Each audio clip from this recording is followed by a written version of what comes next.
মহিষাদলে তৈরি হচ্ছে নতুন বিশ্ববিদ্যালয়। মহাত্মা গান্ধী বিশ্ববিদ্যালয়ের ক্যাম্পাস থেকে চুপি সারিয়ে সরিয়ে ফেলা হচ্ছে নির্মাণ সামগ্রী। এমনই চাঞ্চল্যকর অভিযোগ ঠিকাদারের বিরুদ্ধে। এই নিয়ে সাফাই দিয়েছে ঠিকাদার সংস্থা।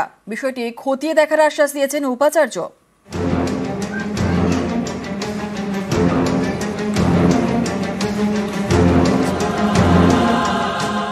মহাত্মা গান্ধী বিশ্ববিদ্যালয় সরকারি এই বিশ্ববিদ্যালয়ের ক্যাম্পাস তৈরি হচ্ছে পূর্ব মেদিনীপুরের মহিষাদলের কাপাসগেড়িয়ায়।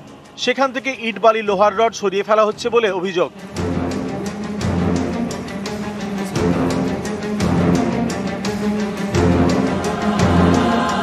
পূর্ব মেদিনীপুর জেলায় নতুন বিশ্ববিদ্যালয় মহাত্মা গান্ধী বিশ্ববিদ্যালয়। নিজস্ব কোনো ক্যাম্পাস নেই, তাই বিশ্ববিদ্যালয়ের পড়াশোনা চলছে মহিষাদল রাজ কলেজে। কাপাসগেড়িয়ায় তৈরি হচ্ছে নতুন ক্যাম্পাস। স্থানীয়দের অভিযোগ, যেখানে ক্যাম্পাস তৈরির কাজ চলছে বেশ কয়েকদিন ধরে সেখান থেকে গায়েব হয়ে যাচ্ছে নির্মাণ সামগ্রী। কোথায় যাচ্ছে নির্মাণ সামগ্রী খোঁজ নিতে গিয়ে এলাকার মানুষ দেখেন সেগুলি নাকি সরিয়ে ফেলা হচ্ছে। বাধা দেন তারা, ফলে ইট বালি সরানোর কাজ এখন বন্ধ। অভিযোগ, ঠিকাদার সংস্থায় নাকি সরিয়ে ফেলছে ইট বালি সুরকি। বিশ্ববিদ্যালয়ের কাজ চলছে, ড্রামফার এনে স্টোরেজ মালগুলো ছিল সেই মালগুলো তোলা হচ্ছে। আমরা বললাম এই মালগুলো কোথায় যাচ্ছে, না এই মালগুলো যে কনস্ট্রাক্টর কাজ করছিল ও নিয়ে যাচ্ছে।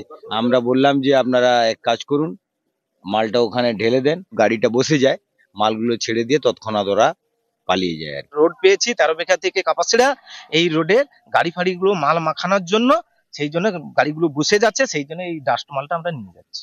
এখন কন্ট্রাক্টর বলছে এই মালটা আমি স্ট্যাক করে রেখেছি, বিশ্ববিদ্যালয়ের কাছে তো আমি বহু টাকা পয়সা পাই, আমাকে দিচ্ছে না, তো আমার এই মালটা নিয়ে আমি কাজ করছি।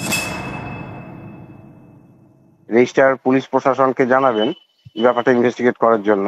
আমাদের কোনো নলেজ নেই, আমি অন্তত উপাচার্য হিসেবে কিছু জানি না যে কোনো মালপত্র নিয়ে যাবে বা কোনো পারমিশন আছে কিনা বা পারমিশন দেওয়া কিচ্ছু দেওয়া হয়নি। গুরুত্ব দিয়ে তো দেখছি এবং খুবই উদ্বেগের বিষয়। প্রশাসনকে এবং ডিস্ট্রিক্ট ম্যাজিস্ট্রেটকে জানাবো।